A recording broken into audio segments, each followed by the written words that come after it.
gorgeous. Welcome to the 5th season of the Hormone Puzzle Podcast. I'm your host, Dr. Kayla Smith, a holistic and integrative doctor specializing in fertility and hormone health. If you're looking for insights into hormones, fertility, and all things related, you've come to the right place. Tune in weekly as we record amazing experts in the field of women's health, breaking down those hormone walls, nerding out on nutrition, and having way too much fun. Whether you're beginning your journey or you've been struggling for years, we're going to finally put those pieces of your hormone puzzle back together so that you can get and stay pregnant if that's your goal, as well as eliminate all your hormone-related symptoms for good. Are you ready? This season, we're focusing closely on fertility and hormone health with an amazing lineup of expert guests sharing groundbreaking knowledge, bringing you stories and advice that will support you in your journey. We're here to lift your spirits, give you a virtual hug, inspiration, empower you, and we want you to take charge of your fertility and your health. Thank you all so much for tuning in and being amazing listeners. So now, let's get started on your road to transformation. Let's start putting those pieces of your hormone puzzle back together one step at a time. On today's show, we have Carolina Sotomayor. She helps women conceive their babies with Reiki. She is a Reiki womb healer, host of the Make a Baby podcast, and founder of the Make a Baby membership and headquarters. As a newlywed struggling with infertility, she received advice from doctors that said to just relax, despite everything appearing fine. Devastated each month, a turning point came when her therapist and a psychic recommended Reiki to open her chakras. After one Reiki session, the next month brought a positive pregnancy test for her son. Now she serves women who want to heal and conceive using Reiki. She believes the more we can heal upfront, the easier fertility, pregnancy, birth, and postpartum will be. She believes healing is not a one-time event. And that is why she created the Reiki Baby Movement on TikTok and her podcast to keep gatekeeping to an end and really help people learn that they can heal and conceive with Reiki. She would love to hear from you, so she says to drop her a voice note in her DMs on Instagram and follow her on TikTok. Now we're going to welcome Carolina to the show, where we're going to talk about emotional blockages for fertility, as well as dive into some pieces around Reiki. Now, let's welcome Carolina to the podcast. Hey, Carolina, welcome to the podcast. Thanks for having me. There we go. Yeah, I'm super excited. We had you on our summit recently, and so it was so much fun. Yeah, that was a lot of fun. We taught a lot of people about Reiki, so that was awesome. And so today we're going to talk about emotional blockages when it comes to fertility issues. So I think this is going to be a great show as well. Oh my gosh, I love talking about this topic. It's so important, and there's actually quite a few that are very common that are found. Like, we can talk about the most common found blockages and how to work through them. For sure. I love that. Well, as we get started, I just want to hear a little bit more about you. I know you introduced yourself on the summit, but for those of us who didn't hear that, just tell us how you got into this work and give us a little bit of your story. So, it started about 10 years ago. My father died actually April 6th of 2014. And he was the first person that I had that was super close to me. He was my person in the world. He died, and that started my spiritual awakening. And I started to question, why can't we talk to them? And that's when the inspiration, the curiosity to become a medium, so I could talk to him, after he died, started. And then I went and saw a psychic right before I got married that same year, and I continued to take classes. We were trying to conceive. Nothing was medically wrong. And one of the doctors I saw said, "You're just really sad. You need to see a grief therapist." That started the grief therapy journey, and I went head first into that, and I really loved my therapist.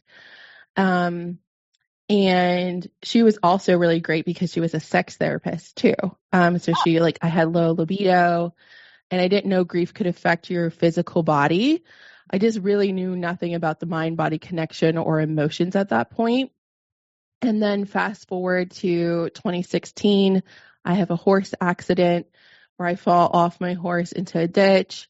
I get a gnarly concussion. I'm put on medical leave. And my memories is not coming back the way we all thought it would. So during that time, I couldn't be on the computer, couldn't be on the iPad, the phone. I couldn't drive. My depth of perception, I would miss the curb. If I lifted my foot, I would slip. It was kind of all of these things that are happening from the concussion, but it was really the universe's, I call it my Godsmack. It was the first time that I had sat still in my whole life. It was the first time I was put in an adult timeout. Because we're not being on screens and being home alone, you get really bored and not even trusting yourself, because I would fall, I would slip because I couldn't see, and we lived in an apartment building. We lived on the third floor. So I kind of didn't leave the apartment unless I was with my husband. And so he took me to the psychic, and I had been taking classes there and about spiritual guides, about pendulums, that kind of thing, and spirituality. That was my hobby. That was my huge interest. Aliens, anything that she talked about, angels. And I was I need some crystals to heal my concussion. And she said, no, you need Reiki. Your sacral plexus chakra is blocked, and so is your throat. And those two chakras are super important and are also very commonly blocked when a person's trying to conceive. One, I wasn't speaking my truth. And two, I didn't feel safe in the world because the person who made me feel safe, or where I found safety in, died. And I was grieving him very hard. That same week, the therapist said, you should go get this Reiki session, which is also trauma massage. She was a certified trauma massage therapist. And she goes, it's either that or you need to get on an antidepressant.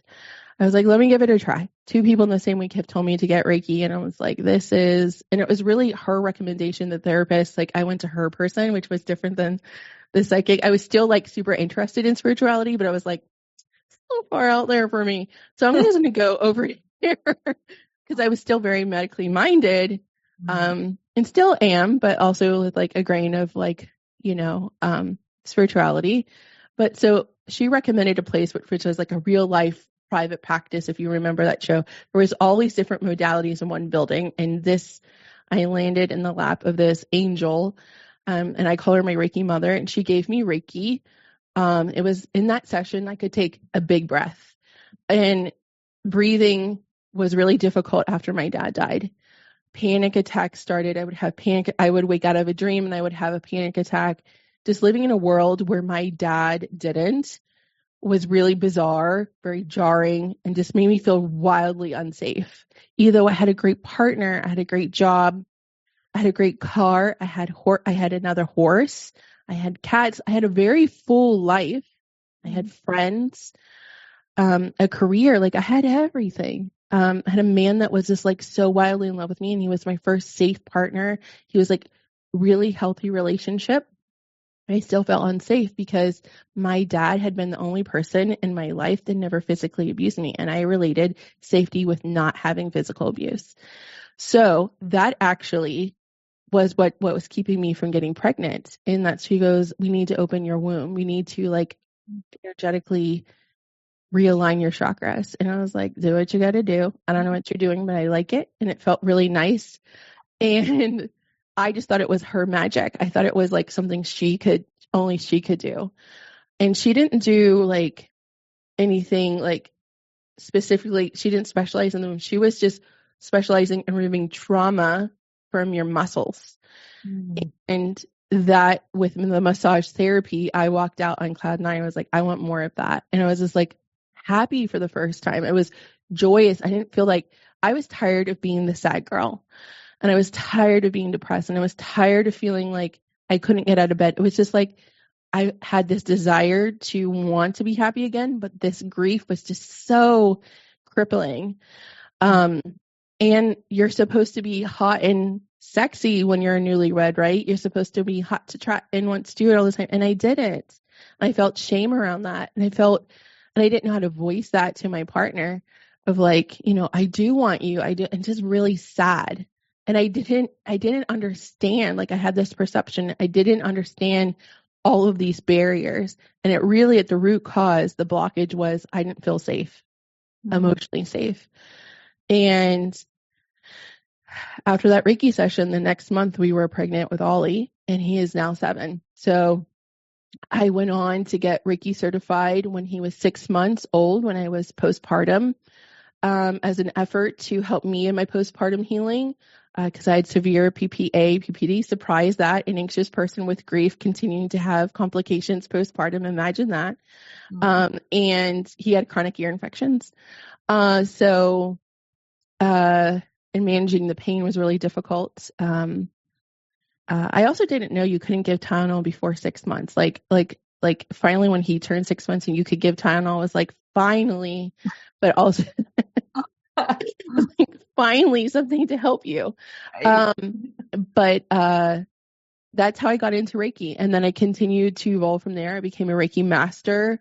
I started my business focused on postpartum moms. I used to be a mobile business, taking my massage table to people's houses that were new moms. I was like, people need to know that, like, you can just, if you can get like an hour of rebalancing, putting energy back into your body after you've been depleted, it can make you sleep better. It can help your breast milk come in faster. It just really can help your nervous system regulate itself much faster, because Reiki is the life force energy that makes you alive. So that energy exists within you. It's what makes your heart beat, your lungs expand, the grass grow. It is the essence of what makes you alive versus something that is not. So the Reiki practitioner gives you more of that life force energy, but it doesn't come from the practitioner. It comes through them like a conduit, like a channel. And when I was like coming out of this postpartum depression, I was like, other women need to know that this is good. This is another option that doesn't complicate. I was always scared. I had done antidepressants and mood stabilizers in my 20s. It just didn't really work out for me. And I was working so hard at the very beginning of my postpartum to stabilize my breast milk supply. And then I was able to exclusively breastfeed, and just, I could control and help manage the things that came up in my triggers in postpartum with the Reiki once I got attuned. And that was a game changer. I didn't have to worry about, did I take it or not take it? Is this going to complicate something else? Is that medication going to work if I'm breastfeeding? Because there's like a whole app for that. And I was married to breastfeeding at that point. And so then I continued serving moms in a chiropractic office. I had a room in a chiropractic office for years, and then I evolved. And a business coach, life coach, made me write my postpartum story, my pregnancy story, my fertility story. And then I was like, once I written all those out, I was like, oh, there's Reiki all through this. So then that's when, right before the pandemic, 1 month before the pandemic, actually, I shut down my in-person business and I went online and I started serving women with fertility. And now we serve from fertility or preconception all the way postpartum. We want to carry you through, because your healing is not a one-time event. It's not meant to, one is like, you shouldn't have to heal alone. And for me, when I was alone, it was very dark. It's very lonely, and nobody could tell me like, oh, this is normal, or like the unhealed things are going to erupt. So I always say, let's not heal alone. We can do it together, because it really takes a village. And I don't necessarily think it's a village to raise a child. I think it's a village to raise the mom. Because really, if the mom's okay, I learned this in my birth education class. Is baby okay? Is mom okay? Baby will be okay if mom is okay. And that's what I have found. If I'm okay, let me tell you, I learned emotional regulation is very much real in our house. And if I'm grounded, if I'm happy, they are happy. I have one kid and I have one husband, of course. And yeah, that's just funny, isn't it? One kid, one husband, 3 dogs. They're like happy. because they stem off of me. So, what I found is like, what is obvious to me is not obvious to other moms. So that's why I've created, my membership, and, I'm working really hard on YouTube. And so other women know that they can, there's this thing that can help them. It's not a replacement, but it is a complementary thing that's not going to interfere what you're doing with your doctor or your coach. It's only going to help you manage your stress, regulate your nervous system, help you with your period goals, help you with your hormone goals, because all of it's so intertwined. Mm-hmm. I hope that helps. Yes, definitely. I love that. And your story is such a beautiful one. And I love that it kind of pulls in all the pieces, and Reiki was kind of a cornerstone to it. And it's just, I feel it literally saved me. Yeah. We talked about this on the summit, but I feel like a lot of people still don't understand, the mental, emotional, the spiritual, that piece is just as important as the physical. And it plays such an, pivotal role as it did in your story. And so I love that you share that story, and thank you for that. So I think it'll help a lot of people. Yeah. Yeah. It's a huge, the emotional piece, it has a lot to do with, the narratives or the storylines that we say to ourselves, and then those fuel certain triggers. And what I have found, those triggers are rooted in the emotional blockage, and the emotional blockage are not that different. They might look slightly different in other people, but like we have the most number one emotional blockage that I see. Sorry, that's new. I love when it does that. Is the father wound. Mm. And then with men that might have infertility issues, it's the mother wound. Mm-hmm. So you ever heard that phrasing, like, girls are for daddies, boys are for mommies? Mm-hmm. So like with women, we correlate safety, worth, and effort, like all of that's intertwined when we get that investment of affection and time from our fathers in their presence. So that can go either way. So if there's a lack of presence, or if there is presence, and then also how we receive it. So are we worth the investment of time? So for example, when I was 0 to 15, my dad wasn't around, and he was very much vocal that he didn't want to be around. So I interpreted that as I'm not worth the time. I'm not worth anything. And that if he doesn't want to speak to me, then my voice is not needed. And when I do raise my voice, it causes more conflict. So it's better for me to stay quiet. So that means I took up less space. I had no self-worth. I was a quiet kid. And I will just take the scraps. That's how I interpreted that. And then that gets internalized to core beliefs. So it's really important to kind of look like, all right, and this has nothing to do with like what your relationship is now with your dad. And this has nothing to do with the character of your dad. So if your relationship is fantastic with your dad, fantastic, kudos. But we're not attacking him, and this has nothing to do with the character. I think that has to be really clear, because I think things can get blurry. What we're looking at specifically is 0 to 10, 0 to 7, or like core building years. And was he around? Was there a divorce? Was he not? Was he present? Was he in the home but not emotionally affectionate? Was he not emotionally available? Did he pass away? There's some people whose dads die early, unfortunately. And then that can trigger abandonment issues. And that when these little girls grow up, how do they choose a partner?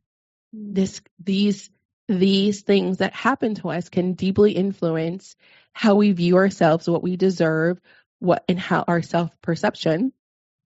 So then that also goes on to, how do you show up in a work meeting? Do you second guess yourself? Do you not trust yourself, or you're told to shut up too many times? That could also be by either parent or any caregiver. That can affect how you show up. So that affects your throat chakra or your sacral plexus chakra. And your sacral plexus chakra is your womb. It's where your ovaries are, all your reproductive organs. So in that particular energy center, that particular chakra, which is an energy center, is responsible for libido, creativity, worth, and is also where we store all of our emotions, good and bad. So that's like your emotional reservoir, like so to speak.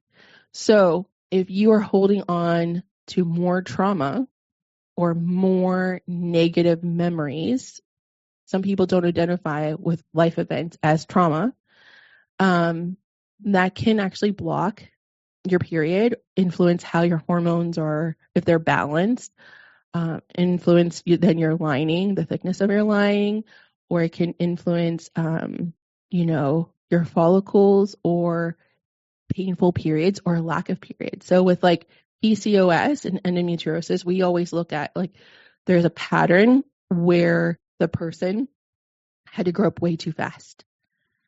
So they had to embrace masculine energy. And then we have to look at like, okay, what caused this? Who was absent? And then we have to go back to that younger age and heal that life wound. And then if we go to the very first time that happened, it makes a lot of other symptoms that are showing up in the person's life much easier. Either they subside or they're eliminated or they're reduced greatly. So finding out like where the root cause was, but it's usually an emotional with the father is the first one we take a look at, mother wounds.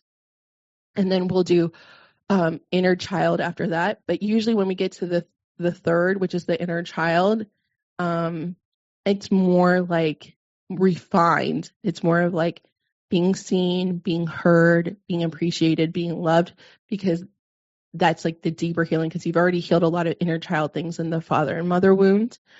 Then there's the pleasure wound, and that one's kind of complicated. So that one takes a little bit more time and finesse. And that's like, pleasure is not just sexual pleasure, but it's also like joy. Do you feel worthy enough to feel joy? Are you connected to yourself enough to know what you like, what you source your joy from? If you are not connected to your body, there's also a common trend or pattern that they can't tell themselves what they do find joy in. So with the pleasure wound, we want to look to see if there has been any unpleasant sexual experiences and make sure we're addressing those one by one. Cutting cords is a common term in the spiritual world, but what really that means is you're making a clear decision that emotional tie is done. We heal with Reiki to cut that tie and make sure it doesn't reattach. And from there might be a loss. So the next one would be like, do we have any losses, any miscarriages from there?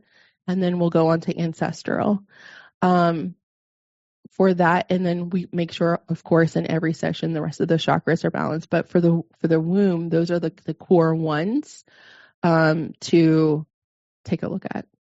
Interesting. And this conversation is so interesting to me. And I love that you're explaining this, because I think a lot of people can relate to this. But this was my story. My dad was not around from like 1 to 10. He was traveling for work. And then as I became an adult and he retired, we became very close. Well, then he died. And then it's like all of these wounds are popping up from that.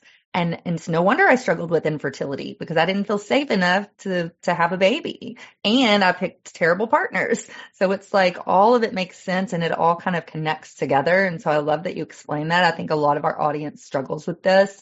And I know we're talking about emotional blockages today, and a lot of this is emotional blockages from what you just described. But what are some things that we can do to kind of release this? Is this where Reiki would come in and we find a practitioner like you, or other things we can do to kind of release on our own? So I always like to tell anyone that I'm working with, you're more powerful than me or a crystal or any sage stick you're ever going to buy. You are the powerful person, because you're the one that's in the driver's seat and you get to make the decisions. So the first thing that I would do, so say we're working with the father wound, and with that, the first thing I would do is, okay, what is your first memory of your dad that is negative? Can you remember? And this we're going to do like kind of an inventory list. This is how I would have them prep for a session. And this is kind of a unique experience where we're going to try to heal as much as we can in maybe a 90-minute session, and reduce as many triggers at once. Let that person rest for 10 days to 2 weeks, and then come back and do a touch point and see what else from that relationship residually is still there. And then we do another and repeat the same process. So we're looking for, what is their first negative memory? What did you feel? What was happening? What were you doing? What was that person doing? And who else was around? That's like setting this stage. And that core first memory is super important because it's really having them to dig deep. So that's usually not like, that might take a while for them to meditate, or at least once we have the conversation, it can take a few days for them to like remember. It takes some work because sometimes like our mind doesn't want to release that far back. And that's the next thing. Yeah. And sorry to interrupt, but that was my question. Like, I don't remember any negative memories of my father. It was always positive. He just wasn't there. So maybe that's it, So what if people don't remember? So and then we look at the overall relationship. So if that is not there, then we look like, is there anything about your relationship with your dad that you didn't like at all? And then I provide a negative emotions list for them to have. And then they pull from there. Like, so if your dad wasn't around, how did that make you feel as that younger child? And what age was it? So the more description we can get around it, like age 4, age 5, age 6, 10, 12, was there a time was there any life events that stuck out? Was there anything that you're like, I really remember this very prominently, and I want to release it? So it's first memory, then an inventory list of like, how would you describe your relationship with your dad from 0 to 10? Or sometimes we expand it. Like, so for yours is very specific. He wasn't around between this age and this age. Okay, so what did you feel during that time? And then sometimes to set the scene is when you had a recital or a school event, who came? When you were hurt and he wasn't there, what did you feel? And just those kind of priming questions to pull it out and get back to that age of where you were at. And the negative emotions list really helps because you look at the list and you're like, okay, maybe like abandoned's too big of a word, but maybe I felt unseen, or I felt diminished, or I felt neglected, or I felt dismissed. So there could be more identifying descriptive words on that list, which is very long. Then maybe you just like, was mad he wasn't around, but like really, it allows, once we get more descriptive and you start to identify what those key things were that you want to release and that was consisting within that wound of that relationship, the easier it is to release actually once we're inside the Reiki session. And then I go on to, okay, present day. What is your relationship like with your dad now? Sometimes it's not great. Okay, when your dad calls, what happens? What do you feel in your body? Where do you feel that in your body? That also can start to show pattern. And then we include that as well. And once we have first memory, when you think about your overall relationship with your dad, is there any standout moments? Some clients maybe then they got divorced, or one client she had a great childhood. The dad was awesome, but they were a military family. So she had to move at a certain age, and she just felt invisible because they didn't ask her if she wanted to move or not, but it was a military move. But like nobody embraced her. That communication wasn't there. So then she has second guessed herself all the way into her 30s because nobody has asked her for her opinion. That was really deep for her. And that wasn't anything super, that wasn't abusive or anything. So a lot of these things are not around abuse. They're just about your life and what you've internalized. And there's no shame here. There's no blame. This happens to everyone, meaning like no matter if you're fighting with fertility issues or not, you're going to be impacted by your parents positively and negatively and help form your core beliefs. That's just human nature. So none of this is just deep shadow work with the application of what is everything that possibly could have been hurt from you with your father wound.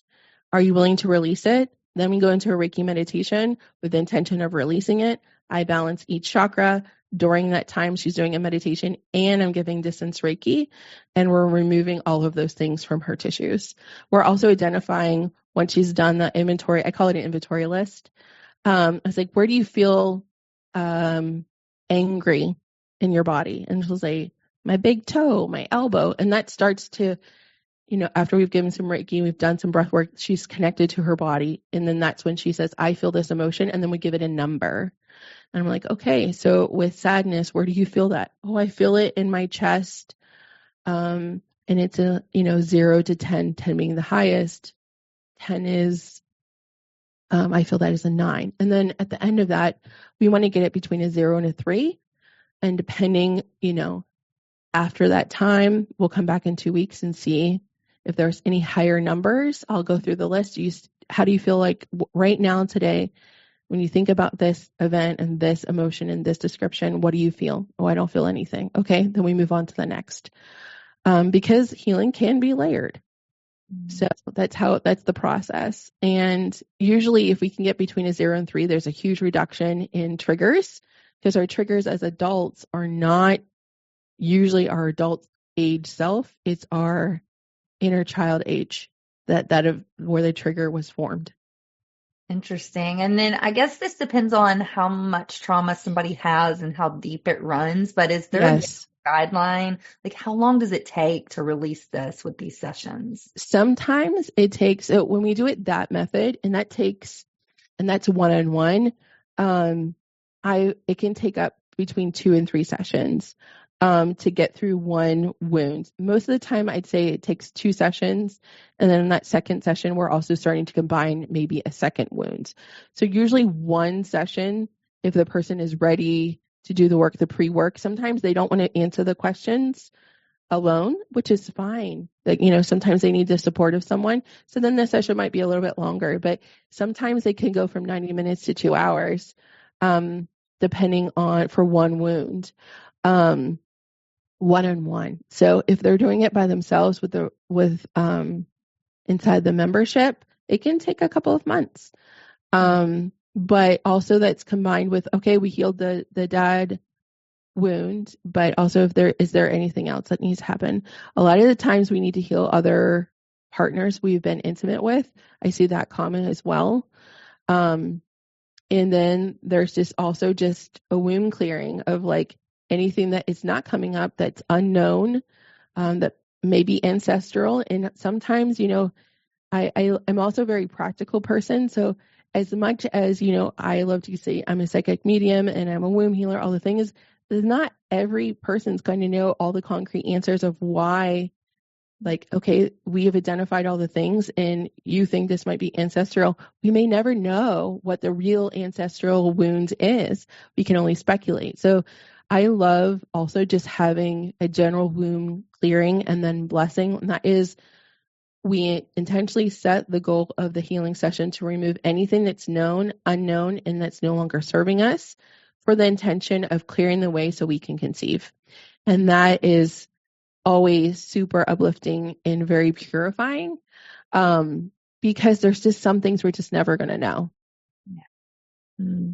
I love that. It's amazing. And I don't think we need to know everything. I find comfort in not having to know everything. I learned that in my birth. I can't control anything other than my reactions, my words, how I show up, and how I love people. But I can't, it was a hard lesson to learn in my birth, but I enjoy not knowing all the puzzle pieces. It's less stressful. So if we just you show up and you set the intention to release, your healing will go exactly how it needs to go. But one Reiki session is usually not enough to get pregnant, but sometimes it is. I had done a lot of the hard spiritual work already with my therapist when I went in for that Reiki session. And I just like to do real fair is like, yeah, I had been in grief therapy for well over 1.5 years at that point. And I think that the readiness to just be done and to release was very much there. And like that, you can feel very deeply in your gut. And when a person comes, they're like, tell me what to do. Like, let's do this. And they're very intentional about it. And then those women tend to get pregnant a lot faster. I love that. I love that. Oh my goodness. Always such a great conversation, but we do have to take a short break and hear a word from our sponsors. We're going to come back and we're going to talk more practical tips for just clearing some of this trauma and healing through Reiki and emotional blockage release. So we'll be right back. Hey y'all, it's Dr. Kayla here. I hope you are loving this episode as much as I am. We will be back shortly, but first, let's hear a word from our amazing sponsor. Trust me, it's something you'll definitely want to hear, especially if you're passionate about fertility and hormone health. Did you know we have our exclusive herbal tea crafted especially for fertility, hormones, and reproductive health? This isn't just any tea. It's a nurturing blend of 5 potent herbs, each chosen for their unique ability to support fertility and hormone balance. Imagine the benefits of red raspberry, nettles, calming chamomile, antioxidant-rich green tea, white peony, and the delightful rooibos vanilla, all in one soothing cup. This delicious, nutritious tea is perfect for starting your morning or relaxing in the evening. So why wait? Head on over to our website, www.hormonepuzzlesociety.com/fertility-tea to support your fertility journey in the most natural and enjoyable way. Now let's get back to our insightful episode and continue our hormone puzzle journey together. Hey, Carolina, welcome back. Thanks for having me. Thanks for allowing me to share space with you. Sure. So let's talk some practical tips. What are maybe your top 5 things that you would tell our audience to do if they are struggling with, trauma or even trauma that they haven't identified yet? What would you say for them to do? If they have trauma and they know what is, and they want to heal and they want to move forward, I would say that understand a good therapist is everything. And having a good therapist on deck is, I think, key. I think there are some things that only a therapist can do, but any healing modality that can complement that could be acupuncture, that could be somatic therapy, that could be Reiki. It also could be massage. I think choosing a modality and sticking with it and trusting yourself through that is the most important thing. The next thing is, if you don't know how to trust yourself yet, start to honor your body. Eat when you're hungry, sleep when you're tired, drink water when you're thirsty. And it sounds so trivial, but if your body doesn't trust that you're going to do those most basic things and honor your body, then there's no connection built. So for the healing to start with the trauma, you have to build that mind-body connection. And you don't need another person to do that at the beginning. And if you build a strong enough connection, then that makes the healing faster and easier, in my opinion. The people who are aware of their bodies and know what they're feeling, it makes it easier for them to release the trauma and move forward to the reality and the goals that they're setting for themselves. So connect to your body, buy those things. Sleeping solves so many problems. In my household, it was have a good cup of coffee, a good meal, and a good sleep, and half the world's problems that you're experiencing will go away. I think that has now my Yeti or my Stanley goes with me too, but all of those things are overlooked so fast and so quickly. Like, did you drink enough water today? No. Did you go outside and touch a tree or put your feet in the grass and see all the things around you besides your body? That's really important too. Grounding, having certain things that are rituals, and rituals don't have to be, those could be routines. They don't have to be witchy. I use rituals. It's just a routine. I take my dogs out to go potty every single day. When they are pottying, I'm putting my hand on the bark of my favorite tree. I'm connecting and I'm grounding. Could be as simple as that. The next thing is, when you choose a healer or a coach, make sure they have the heart of a teacher. If you have questions, ask them. And if the person is not resonating with you, go find another one. Just like with doctors, if you're not finding the answers or the solutions, but also making sure that you're putting the work in. So I think it's really important. And that has nothing to do with Reiki. That's just practical advice for anyone that's trying to conceive. Now, if they don't know what their trauma is, again, start with your body.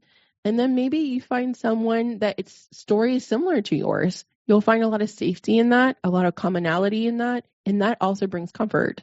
And then let them shine the light where you can't see. I love those. Amazing. And so do you have any suggestions around where we would find a qualified Reiki practitioner? I mean, obviously yourself, and we're going to, let how they can work with you, but is there a resource around finding somebody that's qualified in our area?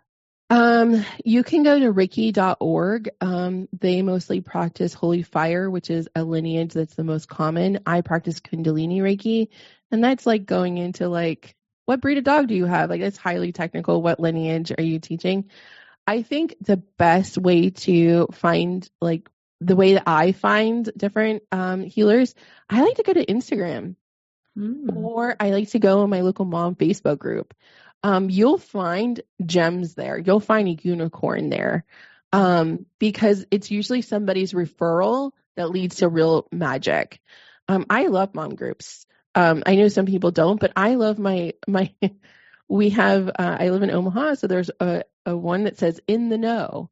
Yeah. And those ladies tell you the tea, and then they'll also tell you who is real and not, and why. And I take it with a grain of salt, and I'll look, but it's a good lead. Like if I need a new pediatrician, or like just like you would anywhere else, but those are where I find. If you're looking on Instagram, I would put, if you're looking for a womb healer, there are actually a lot more that have popped up over the past year. I would slide in their DMs and I would ask them, send them a voice note. And you'll know, do they respond to you? If they don't respond to you, then you know you don't want to book a session. If they're not quick to answer your questions, I think that's a really key indicator. Are they not friendly enough to answer your questions? Don't book with them. Or if they can't concretely answer your question, there's so many Reiki practitioners. Also is, so you can do hashtag your city and then Reiki, or Reiki and then your city. You'll find a lot on Instagram that way. And I think, and they don't need to have huge followers for them to be really good at their craft, but communicate with them and ask them. And I say, give them a try. For me, I mean, this is just kind of my trauma in some things. Like, I prefer female doctors and female Reiki therapists. I just feel, just because I have my own trauma, and just, I also believe that some things I've spent enough time on like my past trauma with men.